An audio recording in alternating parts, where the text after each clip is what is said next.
Welcome to the Hospitality Mavericks podcast with me, Michael Tingsar. We at Hospitality Mavericks are here to inspire leaders to create heart-centered and profitable businesses from the inside out, the kind that both employees and customers love and support. Thanks to BizSimply for sponsoring this episode as our show partner. And BizSimply is the all-in-one HR, workforce management, rota and operations software designed and built by hospitality experts to make every shift run like clockwork. And we join forces to help the industry to find new ways to become even more innovative in how we lead our people, how we operate, to how we grow our businesses, to how we serve our customers. Together we want to share strategies and tools that can make the industry thrive long term, not just survive. If you had two businesses who were operating in the same market and basically competing with each other, and in one business you had 100 people, all of whom knew what the business was and what it was going to take to be successful. And those 100 people were all working together to make that business successful. And in the other one, you had 20 people at the top and the other 80 people were waiting to be told what they should do, but they didn't really have any understanding of where the business was or where it was going. If those two companies were competing with each other, which one do you think would be more successful? This is Burlingham, one of my heroes, and his work has over the years had a huge impact on how I think and do business, and of course how we have developed and done things here at Hospitality Mavericks. He is a contributing writer at Forbes and was for more than 33 years editor-at-large at the Inc. magazine. Along the way, he has written some well-known business books. The most recent one is Finish Big, on how great entrepreneurs exit their companies on top, and one of my favorite books, Small Giants, companies that choose to be great instead of big. He has, together with Paul Spiegelman, launched Small Giants Community, and he's co-author with some great business people like Jack, where they wrote together The Great Game of Business and A Stake in the Outcome. And also written a book with Norm Brodsky that's called Street Smarts. The vision for this conversation is to share with you some of the unique knowledge and insight Bo have collected over the years from great leaders and organizations that know and do deliver great results and impact to all stakeholders. There was so much to share, so Bo and I talked for a long time and found out that we were spending much more time than we normally do in an episode, but that was all fine because then I choose just to chop the interview into two. So today you will get part 1 and next week you will get part 2. So lots of great insights for you in the coming weeks. In part 1, we will dive into Bo's incredible journey and purpose as well as mission, and what he had learned working with Jack Stack, what the great game of business is, and how you prepare for a recession better. He also gives insights into Danny Meyer's journey with Union Square Hospitality and how they made decision about scaling Shake Shack. And his first meeting with Singermans is also being discussed, and he talks about that he meet this unique culture and the way of doing business that actually led him to writing Small Giants in the end. But before you tune in, don't miss out on the new free white paper we did in collaboration with BizSimply. The 6 tenets of agile hospitality. 6 tenets every leader needs to survive and thrive in the new era of hospitality. Click the link in the show notes and get your free copy today. Over to you, Bo.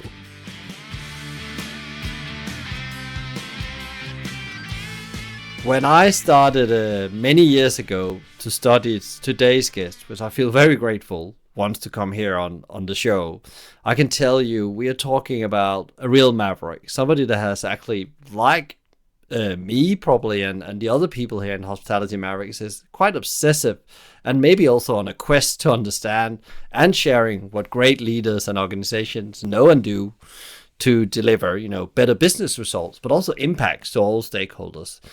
And the most, mind-blowing thing is it was actually his work that led me to many of the interviews I've had with my guest here on the show, and especially Ari from Singermans, which has been mentioned many times in some of the other work we do.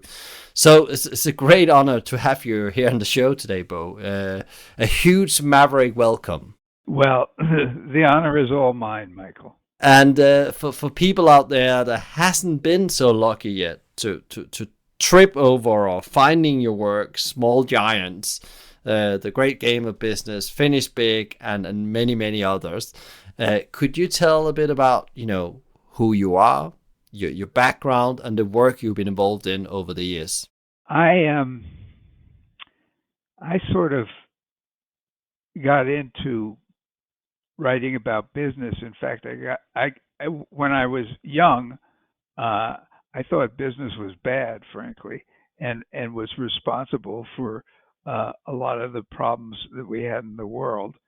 But that was before I knew anything, and I it really began to change when I was married and I had two young kids and I needed a job and I got recruited to basically go to work for a financial services company called Fidelity. I told them that they probably didn't want to hire me because I didn't know the difference between a stock and a bond, which I didn't at that point. And they said no, no, no, they could teach me all that. They wanted somebody who could write. And so uh I wound up going to work there. I worked there for 1 year, and it was very enlightening for me. I mean, it was just the whole world that although I had many opinions about it from the outside, once I got inside it, it was very, very different from what I imagined. And I actually enjoyed it a lot. And then before that, I had been, a writer, mainly a freelance writer, uh, really writing for magazines and some newspaper work. And I got a call when I was at Fidelity from a friend of mine who'd been in, I was living in Boston. I was living in Cambridge, Massachusetts. And I got a call from a friend of mine who had been an editor at Boston Magazine, and he was now working at this new startup magazine in Boston called Inc. INC. And he said that the magazine was looking for people who had a background in sort of general interest magazine writing, but who knew something about business. Well, I've been at Fidelity for a year, so now I could say I knew something about business. Not very much, but it was good enough for them. And so they asked me to come over and talk to them, and I did. And then they offered me a job, and it was a job that felt right to me since I'm not sure I would have had a long-term future at Fidelity anyway. So in any event, I accepted their offer, and that was when Inc. magazine was at that point. It was really pretty much a startup. It was 4 years old, and it was billed as the magazine for growing companies. Essentially, it was a magazine for entrepreneurs. And I had no real knowledge of entrepreneurship at all at that point, but I found it very interesting because it was actually in the early 1980s when I uh, showed up at Inc. magazine. And that was, in fact, a very exciting time in the business world because it was really the beginning of the entrepreneurial economy. Um, Although, and we were there writing about it and basically observing what was going on. All the other big magazines and newspapers, they were focused on what was going on with Japan, what was going on with Germany, uh, all these, what was going on with big companies, really, and big public companies for that matter. And the companies we were looking at were totally different. I mean, first place, most of them were small.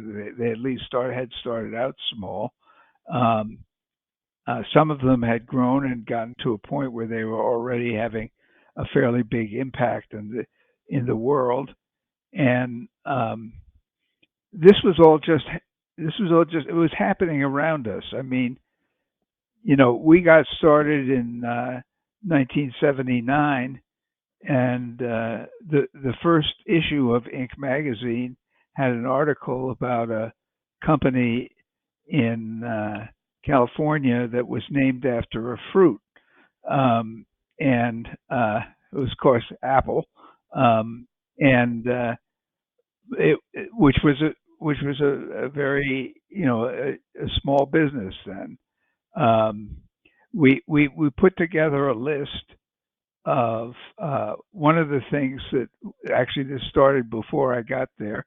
We put together a list of the 500 fastest growing companies, which is really the 500 fastest growing private companies in the United States, and we publish that every year. And in the second or third list, there one of the companies was a little company in Washington, state of Washington, called Microsoft, and it was like number 85 on the list or something like that. And so basically, there were a lot of companies that today are household names, and that we're all familiar with, that were just very young, very small companies then. I remember right around that time, Business Week, they began to become aware of what was going on with entrepreneurs, and they came out, but they saw it through a specific prism, and they came out with an issue. Um, I remember it very clearly. It said, "And the winner is IBM," and as if IBM had just conquered the whole uh, personal computer market. Well, you know, IBM doesn't make personal computers anymore, um, and the winner was not IBM, uh, uh, and it was more. Well, it was hard to say back then because that was really the very early days of the personal computer business. There were lots of different personal computer, um, most of which have disappeared, personal computer companies, and um, but it was an exciting time uh, because there was so much happening, and we were in a position to watch it, and we were aware of it.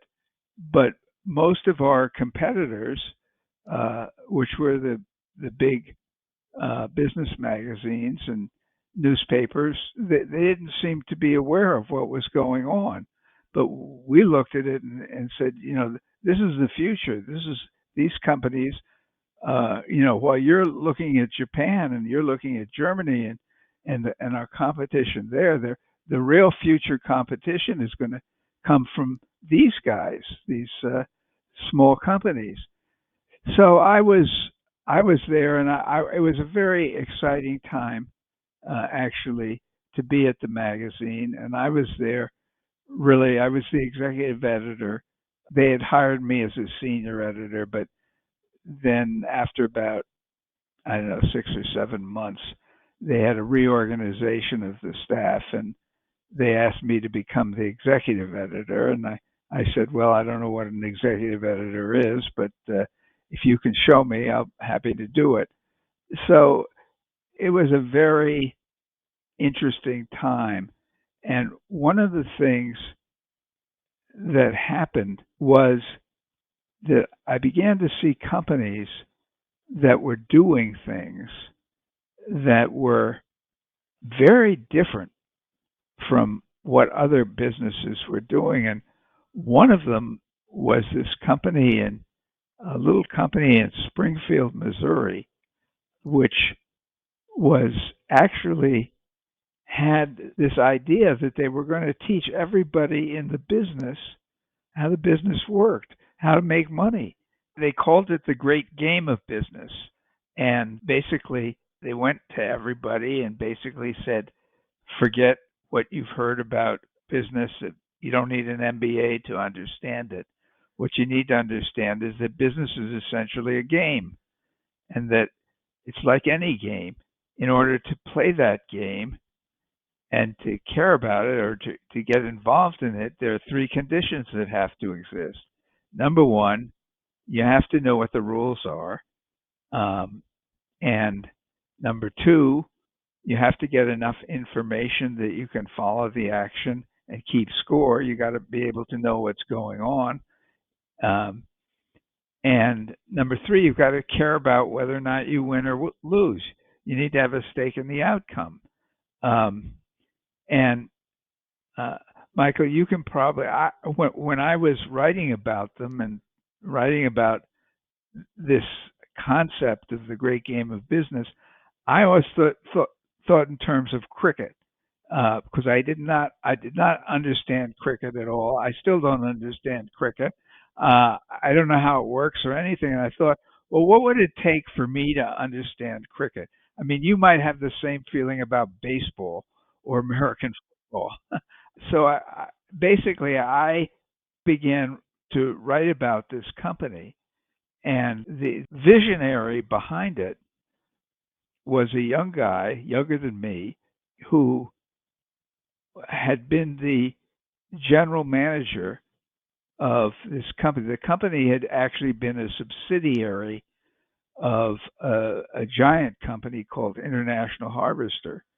And International Harvester got into very big trouble in the early 1980s, and they couldn't pay their bills, and they were having to sell off, a lot of factories and close down factories. They needed to get all the cash that they could, so they didn't go out of business.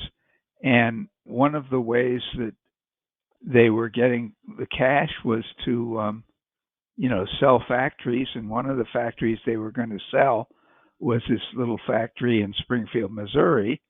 And the people who worked at the factory said, it was a time of extremely high unemployment, extremely high interest rates. I mean, it was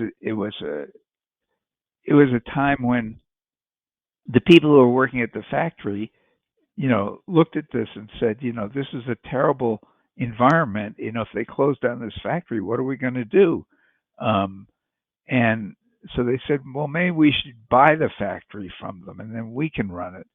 And so they put in a bid, um, and actually, much to their surprise, um, the bid was accepted, and they were able to get a loan. These were not wealthy people. These were people who, had to borrow money from their in-laws and their cousins and what have you in order to scrape up $100,000. But then they borrowed $8.9 million. They had an 89 to 1 debt to equity ratio. Now, when you have an 89 to 1 debt to equity ratio, you're not really alive. Uh, you're on life support systems, and the slightest thing can happen, and you're out of business. If you miss one payment, or if you're late on one payment, the bank will come in and seize your assets and sell them off, and then you're out of business. And the leader of this group, Jack Stack, he basically had learned a lot in terms of, there's a whole story that I've written about how they wound up coming up with this loan from the bank. In fact, the guy who gave them the loan was fired a week before the deal closed, and the bank really did not want to have this deal. It was not a good deal, and so Jack had learned a lot in terms of going through that process, and he was the one who basically had the idea of teaching everybody what this is how the way we're going to survive is that we have to make money and we have to generate cash. We're going to go out of business. You go out of business when you can't pay your bills. That's what kills you. And he realized they had to teach everybody in the company what it was, how they were going to do this. And they had to sort of they felt they had about 100 employees. They said, basically, they said to the employees, if you can get a job somewhere else, you should take it. Um, because, you know, we're hanging by a thread here. But if you're going to stay, you've got to understand that what we have to do to survive. And they set up a bonus program for the employees, which had a funny name. It was called Stop Gooder, which stood for skip the raise, skip the praise, give us the raise. STPGUTR. And um, basically, the way that they got the bonus was they had to hit certain goals in terms of one was sort of a balance sheet type of goal. They had to learn what a balance sheet was, and the other was an income statement goal, basically uh, based on profit. And basically, the way they set it up was, you know, if we can turn a profit here in this company, we'll keep half of it because we need it to grow the company, but the other half we're going to share with all of you. So, you know, if we can go out there and we can do a really good job, you'll all get bonuses based on having done such a great job. Well, the whole system, which was, needless to say, totally revolutionary at the time. I mean, most business people who heard about it thought that these people were totally crazy. They were out of their minds to think that these people on the shop floor, some of whom barely had a high school education, were actually going to be able to understand the business and play a positive role in it. But in fact, it worked. Um, and within a few years, they had paid off most of their debt. Their debt to equity ratio had gone from 89 to 1 to, like 3 to 1 or 2 to 1. Um, and they had done it by, as they put it, playing the game. And, uh, well, needless to say, when I heard about all this, I was fascinated by it. I'd never ever heard of a company doing something like that, and I thought this this is well. The other thing that they did was that they set up what's called an employee stock ownership plan. I don't know if you have it in the UK, but in the United States, it's an entity which allows basically all of the employees to become part owners of the company. And so that's what they did. They said, look, I mean, Jack Stack felt, this was just the most logical way to run a company, which is to have everybody be part of the ownership. And so uh, what was happening was that as they were doing this, the value of the stock that they had in the ESOP was really going up tremendously. And suddenly the money that was in the ESOP, uh, when the employees at first, when they got the stock in the ESOP, they didn't know what to make of it. It was just some sort of trick or what. But as time went on, they realized that this was becoming quite valuable. Um, it eventually happened that some of them began to leave, and they were getting like $1 million when they left. Um, and it was this. So in any event, I um, I was fascinated by it. I had uh, supervised, edited, and in some cases wrote the articles that we had written about this company in Inc. magazine, and I was very enthusiastic about it. And I happened to know a publisher, book publisher, who had been, who followed Inc. magazine fairly closely because she thought that there were great possibilities for books, and it's true that she did get a lot of great ideas for books out of the magazine. But she heard about this and she was fascinated by the whole thing as well. And so she came to me and said, you should really write this book. And I said, well, I have another job. I'm the executive editor of this magazine. And she said, well, I, I really think that this could be an important book. And I said, well, and I talked to the editor in chief of the magazine. It was my boss, basically, and he said, "No, you should go for it. This is an opportunity." So I wound up teaming up with Jack Stack and writing the book, that The Great Game of Business. It became a very successful and influential book. I mean, I think there was a book of the 100 uh, most important business books of all time, and the main thing was that it had an impact on other people who read about it and said, "Yeah, this is the way I want to run my company. This makes sense," or "This is what we're trying to do." There were a lot of people who were already trying to do something similar, and they just didn't really have a context in which to look at it. I mean, you said your mother was doing something similar with her food stores, and uh, she wasn't alone. There were other people out there who were sort of trying to do the same thing, and what a lot of people told them they were crazy to be running the business this way. And then we came out with this book that said basically, no, you're not crazy.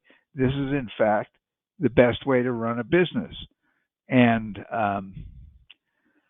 so that had a big impact on me, obviously. And that, um, you asked me a question, Michael, about where I came from. That was the first book that I wrote, and I did have a follow-up book to that, a book called A Stake in the Outcome.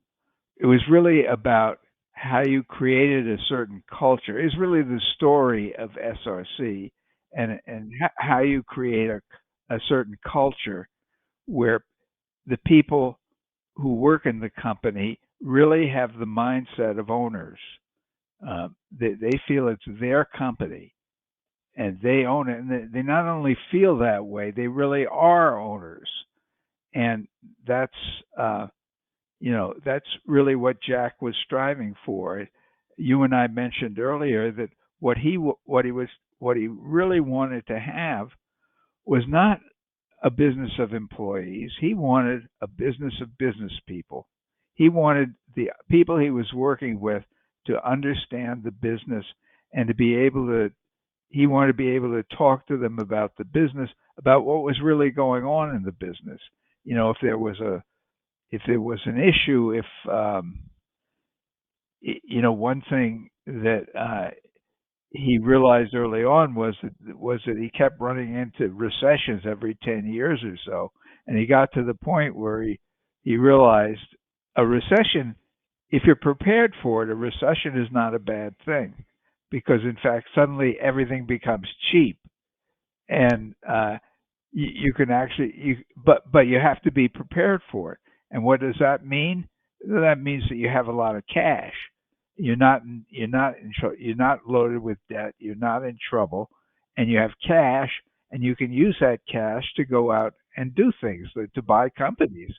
Um, and so he came up with a plan where uh, this would be back in the, remember in the Great Recession of 2008, 2009. He basically said to everybody after that, we're going to have another recession in 10 years because we have one every 10 years. And, he didn't know that there was going to be a pandemic, but he said it's going to happen. These things happen and we have to be prepared for it. And the way we're going to do that is we want to build up a cash reserve of $100 million so that when this recession comes, we're in great shape. Well, he succeeded in building up. He got everybody involved in it, obviously, and they built up this cash reserve of $100 million. So when the pandemic hit in 2020, they were in very good shape. Uh, they were able to keep going because they were an essential business. They were able to keep going during the pandemic. Plus, they had a lot of cash, and they could, use that um, to make sure that uh, that people who were impacted by the pandemic were not going to be hurt. Um, so, in any event, these two books that I wrote. Those were my first two books. And that was really, in many ways, my education in business. Very interesting, bro. Because I just wanted to touch on something. Because before we go on to the your next part of the journey is like Jack Stack and his activity and his way of thinking really formed your way. Why is this book are not new? This book has been around for I was almost say donkey's years. But well, why is the thing now? Like we just been through a pandemic, we're potentially hitting something that is not fun around the corner in business. Why is it this book has not been practiced or practiced more by leaders? Because there's such a great example where you can go and look at the balance sheet. It's not hocus pocus. And there's other businesses you've written about in Small Giants. Why do you think that we still run businesses as we do? And you said something really interesting about taking a lot of debt in to leverage the business or grow the business. And then when, as I call it, the shit hit the fans, you have no leverage. You are not ready. You can't navigate because you're straight away you're going to lose your assets or you have to sell out. Well, in fact, there are. I was just a month ago at a conference of all the companies that have adopted the great game of business. I mean, there were uh, somewhere like 1,000 people there, and a couple hundred companies that had, and you know, basically the proposition is pretty persuasive, which is, I mean, if you had two businesses who were operating in the same market and basically competing with each other, and in one business you had 100 people, all of whom knew what the business was and what it was going to take to be successful. And those 100 people were all working together to make that business successful. And in the other one, you had, you know, 20 people at the top, and the other 80 people were sort of waiting to be told what they should do, uh, but they didn't really have any understanding of where the business was or where it was going. If those two companies were competing with each other, which one do you think would be more successful? Obviously, the one with 100 people who were all working together to, to make the business as successful as possible. And that's really uh, the argument. There's a question, why aren't more companies doing it? It's a question I ask myself all the time. And, I understand that there are fears that uh, owners have. There's ego gets in the way. There are all kinds of things. But basically, if they look at it in a very clear-eyed way, um, they would be adopting um, this transparency in the business. And you mentioned small giants. Well, um, a lot of those companies have, in fact, adopted. Zingerman's, for example, practices.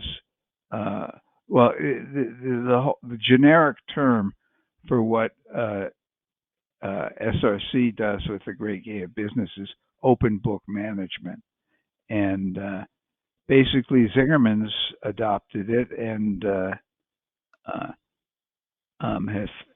have found that it's been very good for them. I mean, I'm sure Ari could uh, or Paul Sagan or one of them, either one of them, anyone at Zingerman's could tell you about all the great benefits that they've gotten out of it.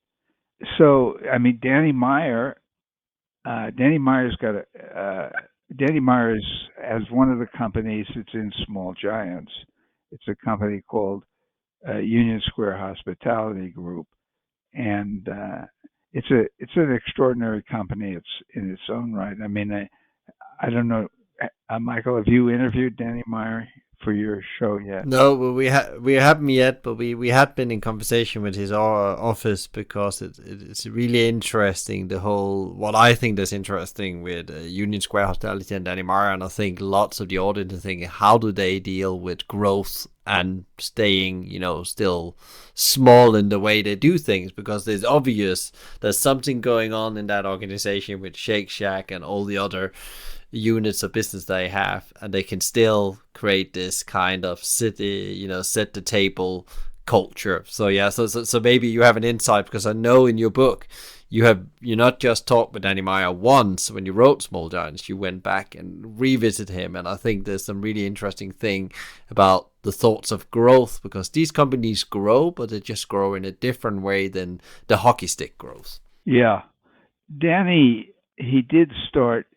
Shake Shack grew out of the Union Square Hospitality Group. Shake Shack was literally a little burger stand next to one of his restaurants in a park, and it was so popular that he decided to open up another one in another part of New York City, and that one was so popular that he decided to open another one. And pretty soon he had all these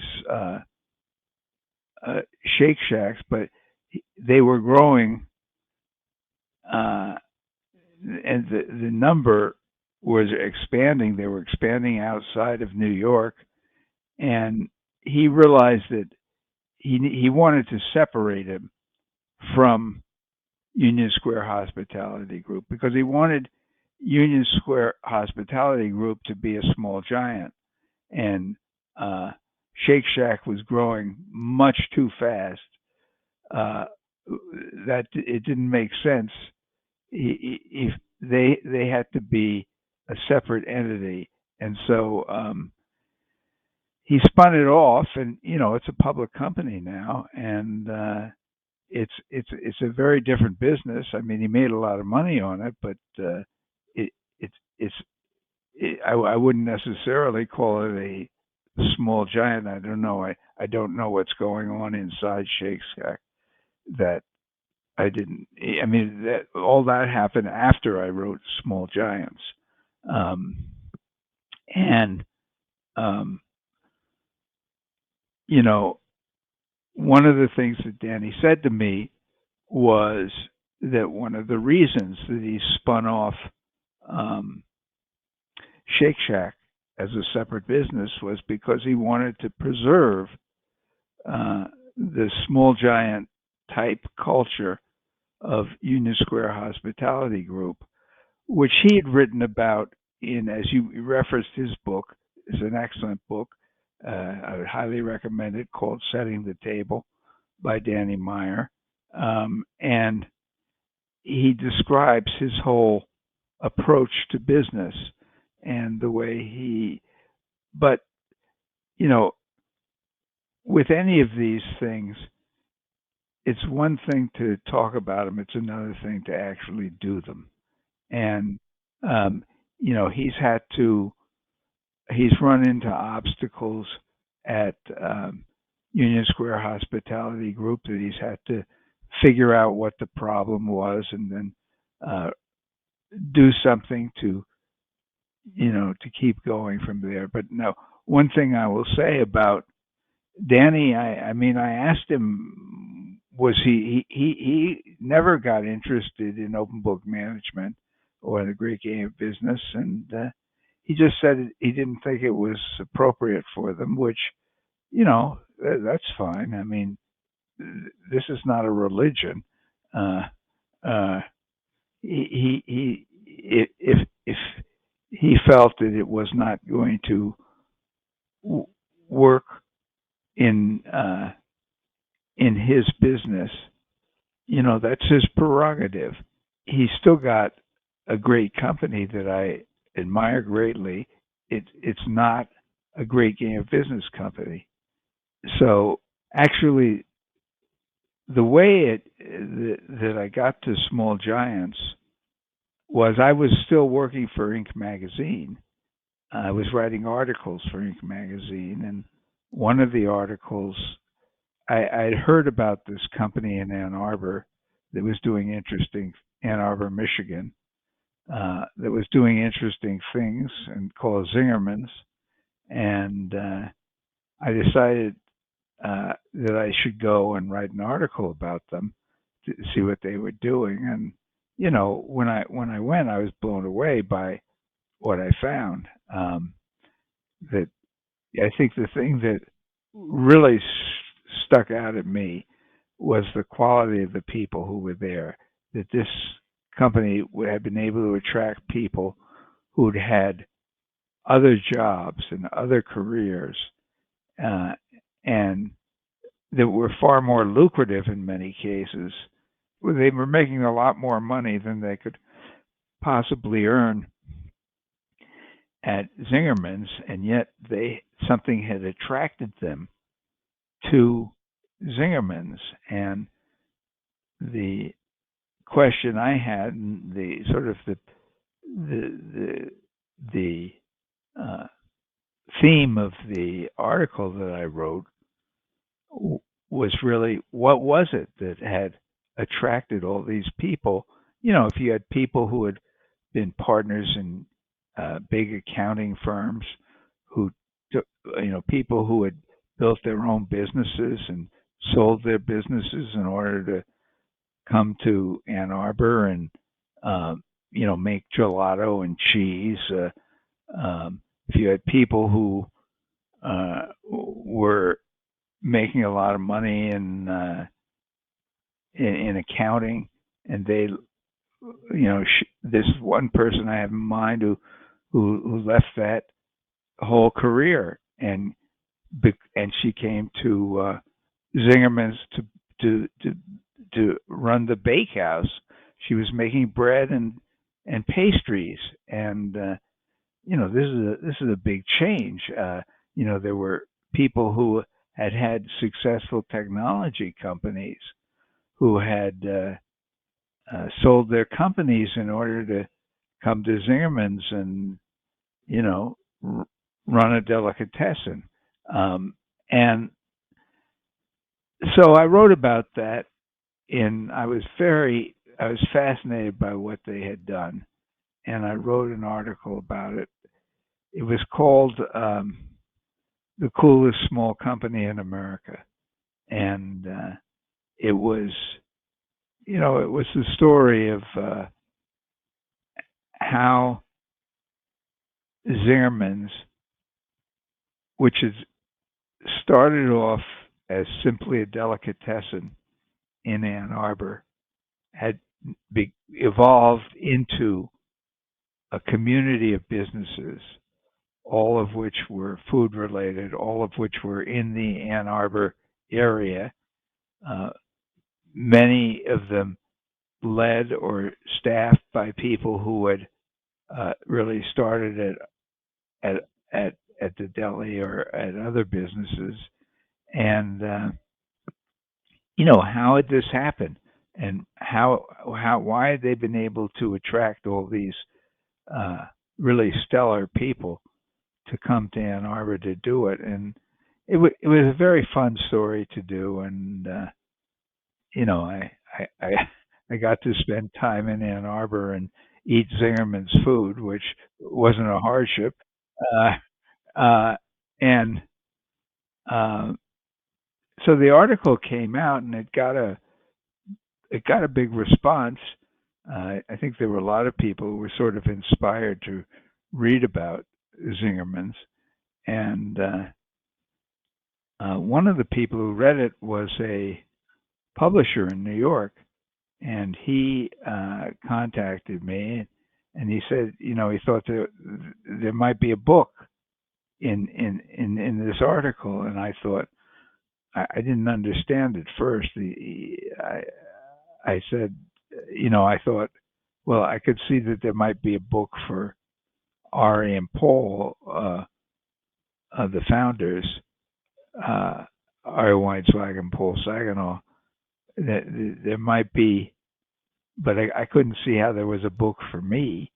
But I agreed to go meet with the publisher, and the publisher said, no, I'm not talking about a book about Zingerman's. He said, I'm talking about a company that had the opportunity to become much bigger, much faster. They could have franchised, they could have raised private equity. There were all kinds of things that they could have done, but they chose not to do any of them because they had this idea that whatever they produced, they wanted it to be great and unique. And that's how they had built a delicatessen. And they had this idea that, well, gee, they could build other businesses, food-related businesses, that could be great and unique in their own right. So they could have a bakery, a bakehouse, as they call it. They could have restaurants, they could have a catering service, they could have a mail order service. They could have a coffee company, they could have a gelato company and a cheese company. There are all these different food-related businesses that they could be set up, and that each of them could really strive to be the best at what they did. And the publisher said to me, well, he wondered if there were other companies out there that had this same option. They had an option to get much bigger, much faster, but they chose not to because they had other goals that they considered more important than just getting big. And this was a heretical notion, I mean, at the time, everybody thought, well, you go into business, of course, you build it to be as big as possible. That's the whole idea, and then you sell it, and you make a lot of money. And here was these guys in Ann Arbor who didn't think that way. Were there other people who also had started businesses and sort of had also made a similar choice? Thank you so much, Bo, for sharing your great insights and learnings from observing what some of the best leaders and companies are doing in the world. We look forward to hearing more next week. Now ask yourself, what can I learn from thinking and acting like a small giant? If you want to learn more about the small giants, tune in to our bonus episode, Hospitality and Infinity Game, episode number 7, Small Giants.